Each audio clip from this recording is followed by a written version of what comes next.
2025年的5月，我觉得是一个混沌，然后重新建立秩序的一个月。我即将跟熟悉的日常说再见，开始打造一个全新的生活。这个月我搬到了一个新的国家，买了第一台车，开车了1000公里，然后搬了2次家。那今天就跟大家一起回顾这个月的旅程。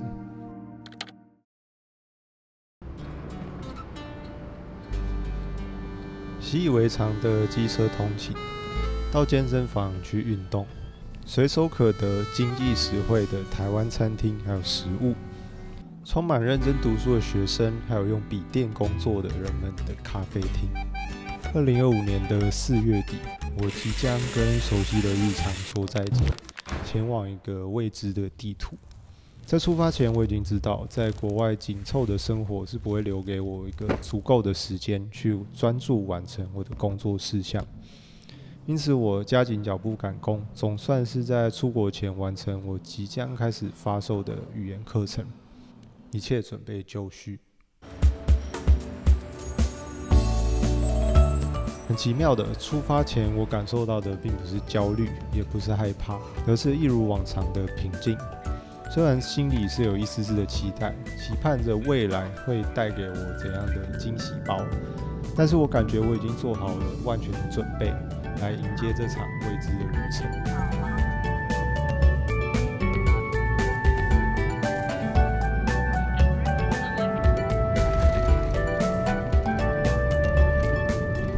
一下飞机之后，不出所料就发生了一些小意外。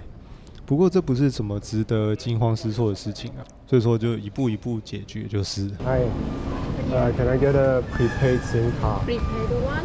Okay. Yeah. 那经过一段车程之后，我入住了 YHA 青年旅馆，这是我人生第2次居住在青年旅馆。本来以为到了旅馆终于可以安定下来了，不过迎接而来的是一个预料之外的状况。原本我订房的时候还以为这边的青年旅馆原来这么贵哦，1个礼拜接近600澳币。后来我是跟我英国人的室友聊了一下才知道，在英国啊或是澳洲这些文化中 ，rugby 是一个非常热门的运动。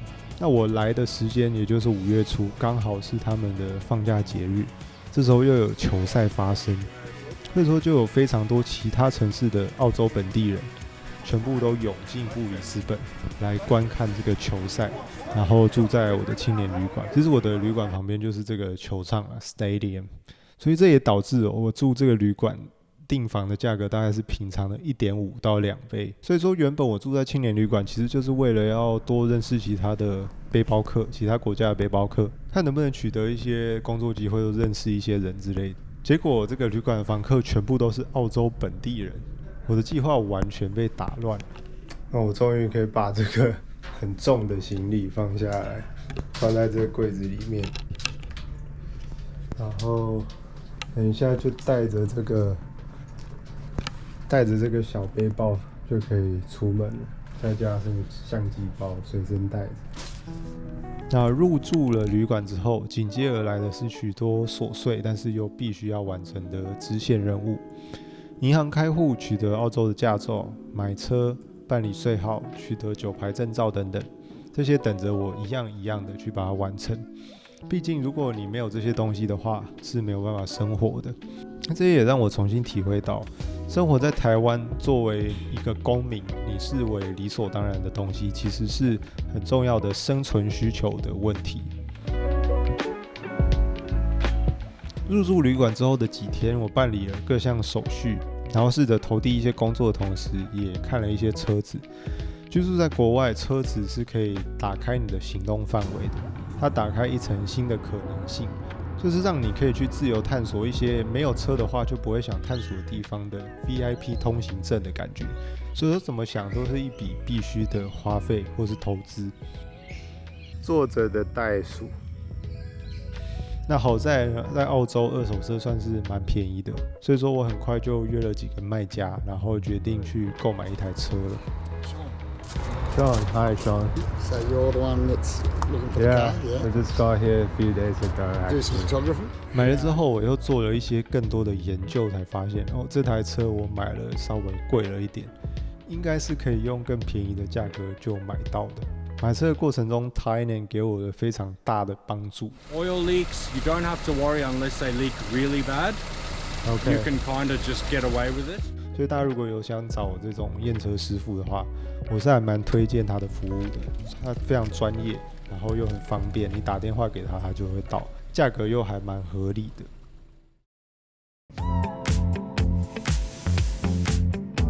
住在旅馆的几天，我每天都匆匆忙忙的，有很多事情要办，但是我也没有忘记去探索一下城市。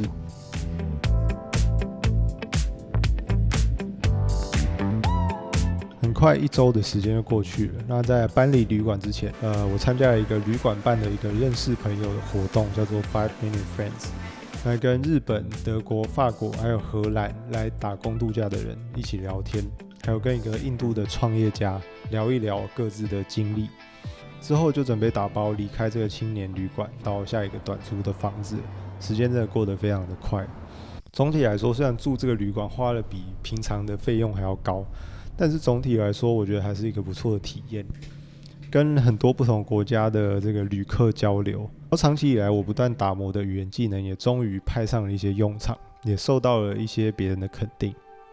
不过住在这种不安定，然后没有家的感觉的地方，然后同时又要跟3个室友去共享一个房间，就让我为了怕麻烦，我一整个礼拜我的行李箱都没有打开，我只靠另外带的一个小包就度过一整个礼拜的生活。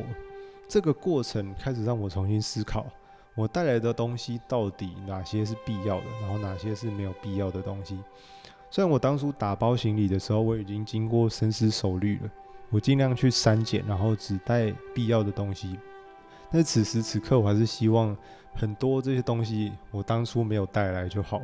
比如说我带来 iPad， 还有一个携带式萤幕，还有一些脚架，我到目前为止真的是完全没有用到。要是我的行李里面没有这些东西，行动上我感觉就会方便很多，就会很轻便。所以我想很多这些东西就是只有你实际去体验，实际真的走出门，你才能学到的东西。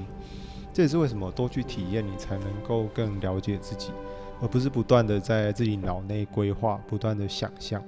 离开青年旅馆，然后搬到下一个居住地之后呢，房租就便宜了很多了，然后也有自己的冰箱跟自己的房间，生活上算是舒适了很多。那因为有冰箱这些东西，所以也有更多的余裕可以自己去煮一些东西来吃。不过话是这么说，这个地方其实也只是我短暂2个礼拜临时的居所而已。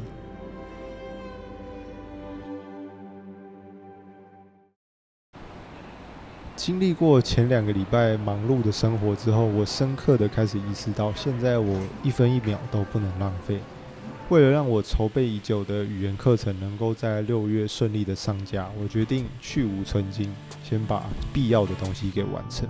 那课程内容虽然我在离开台湾之前就已经完成了，但是我的计划是想要规划一场直播，然后再额外做几支 YouTube 影片来当做宣传。不过现在时间已经不允许我继续这么贪心了，所以我这时候决定，我先利用每天晚上零碎的剩余时间，把必要的东西给完成，也就是这个销售业。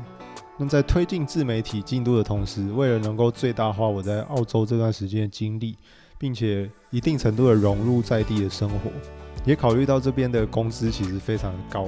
我觉得我在澳洲的这段期间，应该不要局限在我的自媒体，而是同时也去做几份在地的工作，应该是比较好的。所以在我一边用着电脑工作的同时，我在网络上也看着发现，澳洲其实很多这种仓储相关的工作都会使用到叉车这个技能。那考这个叉车证照看起来会是对未来不错的决定，毕竟总共花费可能只要400-500块澳币左右，而且只要2天的时间就可以考到，其实算是相对来说蛮便宜的。未来没准哪一天机会刚好来了，刚好就会用上也说不定。如果到时候才在后悔，我当初应该要考这个证照的话，就已经太晚了。所以说我就马上报名，然后去上了这个叉车课程。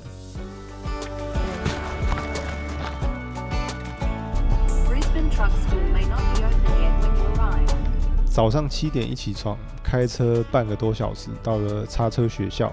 那第一天一开始是在一个教室上课，这个班上大概有一半是韩国人，然后澳洲本地的人的话有4-5个，那最后是有2个台湾人。这个训练机构基本上都是蛮帮助学生的，他们跟学生算是站在同一个阵线，尽量想办法让每一个学生都通过这个考试。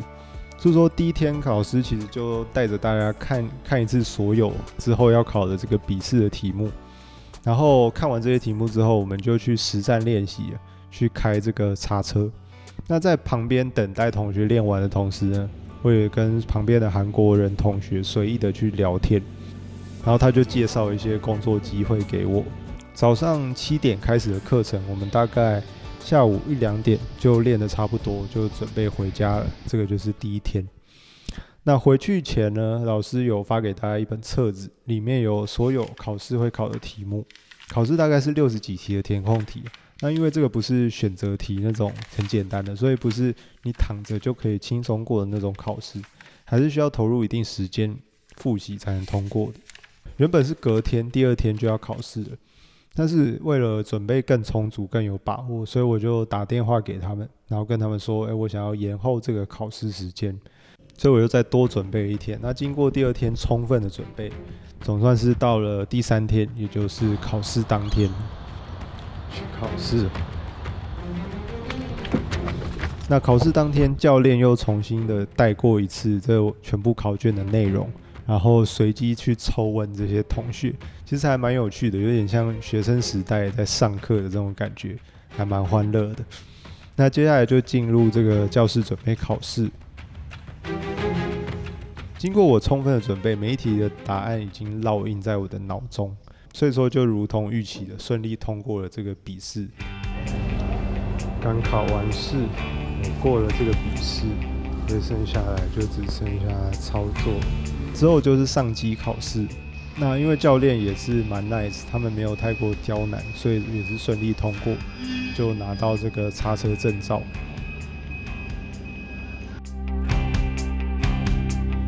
经过大概2个礼拜的等待，我的澳洲驾照终于寄来了。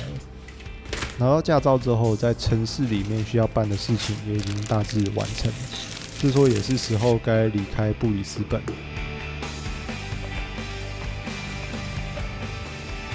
那下一个要居住的地方叫做 Berwyn， 接下来刚好是一个农作物的产季，所以说有不少工作机会，并且在这个偏远地方工作也可以急签，然后延长我的签证。因为我们已经找到相对稳定的工作来源，所以就决定去搬到这个小镇。Berwyn 远在1000多公里外，开车大概需要14个小时，所以我们是分成2天来开车。中间停留在 Rockhampton 这个小镇，然后住了一间 Airbnb。屋主是一家澳洲人，他们住在2楼，然后把1楼规划成旅客的居住空间。它也有独立的客厅、泳池，布置的我觉得算是蛮有风格的。我觉得是一个蛮聪明可以投资房地产的一种方式。如果未来要投资，或许也可以学习这种方式。隔天就继续开车，总算是到了目的地，并搬入了这个新家。这2天开车的距离，我觉得已经超过我在台湾拿到驾照好几年以来开过的总距离了。Berwyn 是一个宁静的小镇，白天外面偶尔会看到袋鼠出没，那晚上路上会有大量的青蛙，港口呢有大量的海鸥跟乌鸦。这边的生活非常的规律，每天早晨的7、8点，太阳就会从窗帘的缝隙照射进来，开始抑制我的褪黑激素，让我就算不用刻意的自律，也会每天7点多就醒来，生理时钟变得非常的健康。在 Berwyn 四处探索的时候，我也在游客中心发现了一个志工的机会。我想这或许是进一步提升我这段经历的机会，所以我就打电话去询问看看。You'd need to come out and see us when our volunteer coordinator is here. She'll be back next week. Okay, so 志工活动的负责人似乎是下周才回来，所以说我只能下礼拜再去问问看。我们入住了几天之后，有几个西班牙人的室友也住进来。Hi, nice to meet you. We were doing Spanish food. 他们的人都非常的 nice。里面的男生叫做 Alberto， 他非常的擅长料理，所以我们相约他们要做西班牙料理给我们吃，而我们则做台湾料理给他们吃。我决定做台湾的经典食物肉燥饭，因为我不擅长料理，我就用 AI 稍微了解一下肉燥饭的做法，就直接上战场。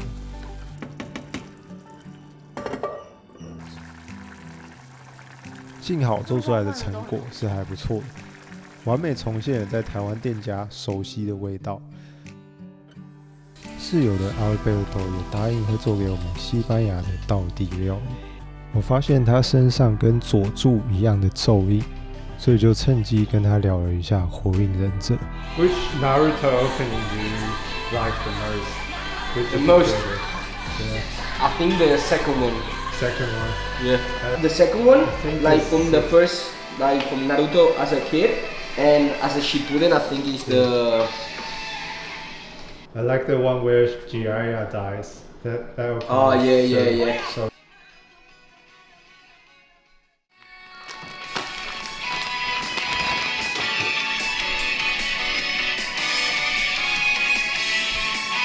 就这样一边欢乐的听着动漫歌，一边完成了他的料理。Pues tengo la fiesta de 30 años de matrimonio. Vale, y luego te mudas a... Wow. ¿Sí? Esto está brutal la carne, flipa. That is so good. 可惜的是，因为他们找到了其他的工作，所以才入住这边不到1个礼拜就已经要搬走了。这或许就是旅行的有趣之处吧。在这段旅途中，会跟完全没有交集的人产生联系，也会有许多的过客，但这些回忆的碎片就是最宝贵的东西。总结来说，这个月真的是非常充实的一个月。我想整理一下这几个月比较主要的一些感受。这个月我最大感受的其中一点，大概就是未来的不可预测性，还有面对未知能够让你更了解自己这件事情。首先我在来之前完全一无所知，然后是到一入住旅馆，然后看到了当地街道上的盛况，然后跟室友聊了几句天，我才发现当初旅馆那么贵的原因，原来是因为这边的节日，还有 rugby 这个球赛，也是借机的了解到一点当地的文化。我觉得这个也是旅行的有趣之处吧。然后另外一点就是近期开始想要实行极简主义。那在出发前，我其实已经有尽量思考到底什么东西是必要的，然后去简化我的行李。出发了之后才发现，我再多的幻想，再多的规划，其实还是不如真的出国去走一次。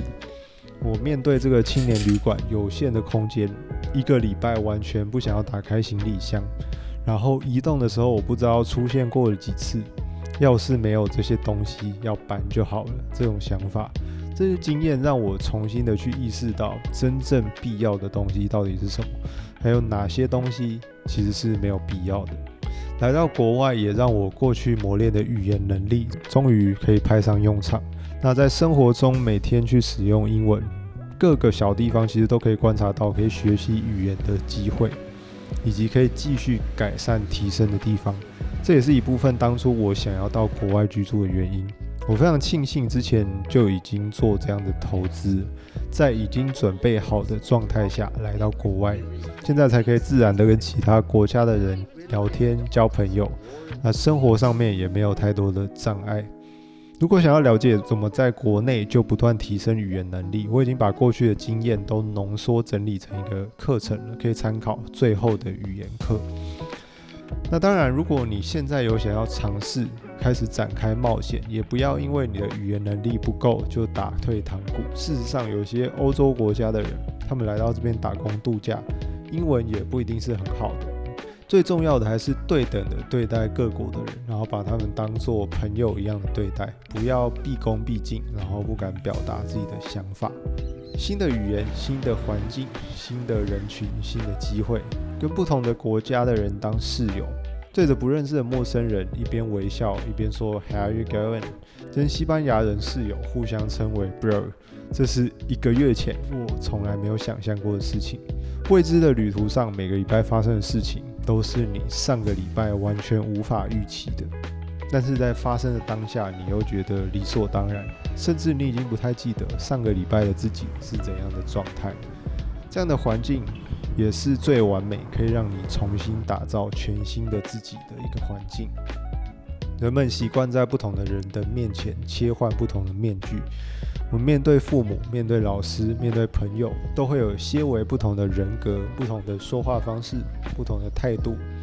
但与此同时呢，这些面具也往往会成为一种束缚，它让你难以做出改变，开始打造一个全新的自己。所以到一个陌生环境，某种层面上就是拿掉过去所有的束缚，让你从零开始自由的挑战，开始打造一个理想版本的自己。今天相谈甚欢的人，可能过了今天就不会再次见面了。这样稍纵即逝的关系，让你不再有任何的枷锁跟束缚，也让你能够重新去探索，打造自己的新的面向。以上就是本集的自营月刊。如果想要了解更多我的即时分享，可以加入我的 Patreon， 里面会进行每个月的 Q&A。那如果你想要开始提升自己的能力，掌握自己生活的选择权，可以参考我的线上课程。那我们就下支影片见了，拜拜。